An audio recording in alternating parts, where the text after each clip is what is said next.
Hey everyone, welcome back. Can you believe it is already December? Like, I am going crazy here because 2014 is right around the corner and I just got used to writing 2013 down. So this is crazy. I cannot believe that we're almost done with the year.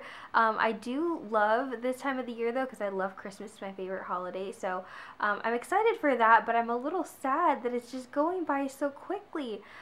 It makes me feel like I'm getting so old. When I was younger, I felt like time couldn't come any sooner, and then now it's like I just want it to like slow down and give me a break. Anyway, today I have my November favorites to share with you.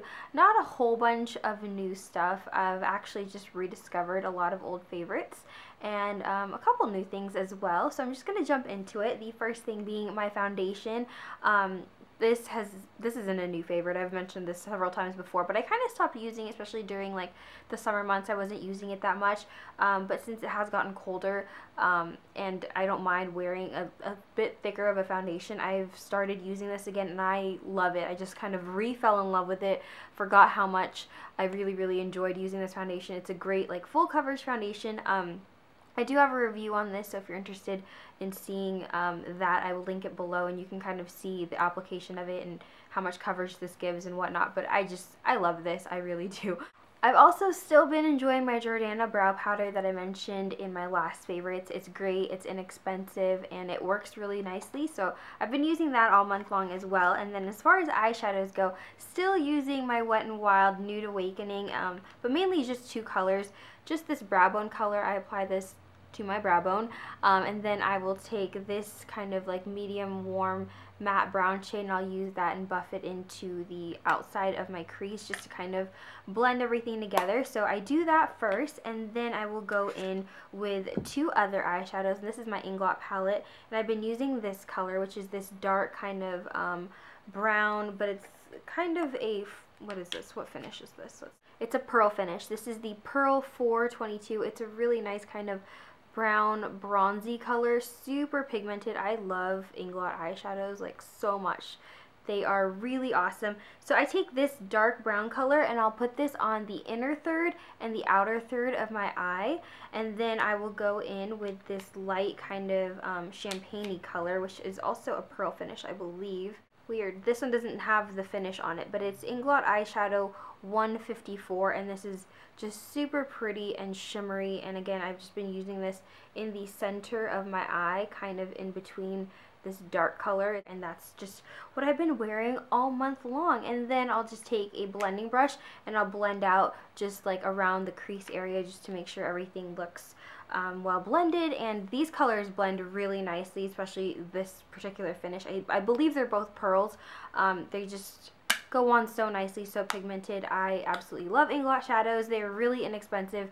For the square pans, I believe they're like $5 or $6. I wish I had an Inglot store near me so I could get more of them. You can order it online, but it's just nice to be able to like see the colors in person and swatch them. But absolutely been loving those eyeshadows. For blush, I started using my Tarte Amazonian Clay Blush in Exposed again.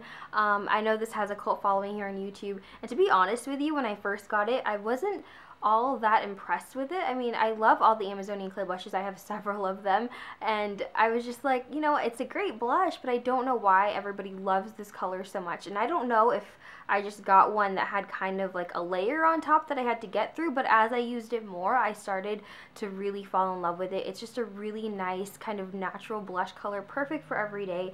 It looks kind of dirty in the pan, but as you put it on your skin, the pink undertones come out and it just looks really natural. For me, it kind of doubles as like a blush and like a little bit of a bronzer slash contour, not really, but it just adds like a bit more depth and just like a healthy kind of color to the cheeks. I just think it's a really great all-around blush. Blush? I don't know. Whenever I say blush or brush, the two words just kind of blend together. And speaking of brushes, this is the Sedona Lace 919 brush. This is the large paddle brush. I did a review on this recently, but I have been really enjoying this, just using it to set my foundation with powder because it kind of acts like a powder puff. I can just pat the powder on without disturbing any of the foundation underneath. So I think this is great. I've been using underneath my eyes as well, just to sweep powder really quickly underneath, and again, like I said, just patting it on the rest of my face. I think it's a great brush. It's really soft and it gets the job done without messing up the rest of my makeup. So I've really been liking that. Lastly, for my lips, I have been using my Urban Decay, this is the Revolution lipstick in the color Venom, and I have it on right now, and today I actually just patted it on my lips. This is like super duper pigmented, so seriously, just patting it on your lips deposits a lot of color, and that's all that I have on my lips right now. You can also apply this more boldly, I guess. Just really gliding it on there, it gives you a nice bold, kind of vampy, berry, bitten lip look. I don't know, it's just a really pretty color, and the formula of this lipstick is really great too. It's just super creamy, super pigmented. That was an awful swatch. Did you see that? I just like ran it into the eyeshadow swatch. I don't know what's going on with me right now. So that's it as far as my beauty favorites go for the month of November. As far as like random favorites, I have been loving tea. I have been obsessed and addicted to drinking tea. I don't know if it's because it's colder and I'm just craving like something warm to drink, but I have been obsessed. I just did a Teavana haul, and I recently, after doing some research online on other like tea companies that sell like loose leaf teas and stuff, I found a company called Adagio, which I guess has a huge like fan following, and I decided to give them a try, and I've already placed a couple orders with them, and I have been really enjoying that as well. I've just been drinking tea like every single day, like at least 2 or 3 cups a day, iced, hot, whatever. Just I've been loving tea. A couple other edible favorites. I found these at TJ Maxx and Home Goods. This is from a brand called Simply 7. These are pomegranate chips, and I love the white cheddar flavor. I've also tried the black pepper one. Those are good too. Has a little bit of a spice to it, but I really love the white cheddar, and I get these, like I said, from TJ Maxx. They're $2.79 at TJ Maxx, so they're kind of expensive for like a small bag of like chips like this, but originally they're like $3.50 or something. But anyway, if you find these are so good. I mean, you have to kind of like white cheddar, but this is really, really good, and the pomegranate gives it a little bit of a sweetness. It's kind of a strange combination. I never would have put it together, but they're actually really good, and this is like my 3rd bag, and I have had a really hard time finding it at my TJ Maxx. I think I bought them all, and I don't know where else you could buy it. I'm assuming Whole Foods might have this, so I might check it out because I've been addicted to these. They are so, so good. And lastly, I am a huge chocolate fanatic, and this has been one that I have been enjoying a lot lately. This is from a brand called Wild Ophelia. If you are familiar with Moe's bacon bar, the one by, I think it's Vosges, that's the brand. Voges, I don't know how to pronounce it, but they're actually like sisters, I believe.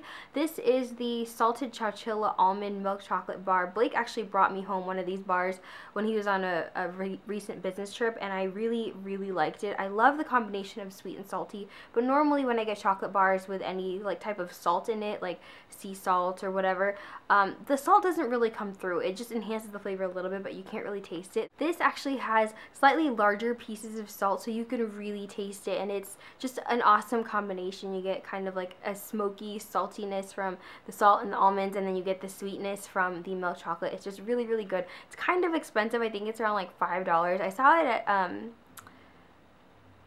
Cost Plus World Market. They might have it at Whole Foods as well, but I actually found this at TJ Maxx, and I picked up the 2 that I saw because I thought it was really, really good.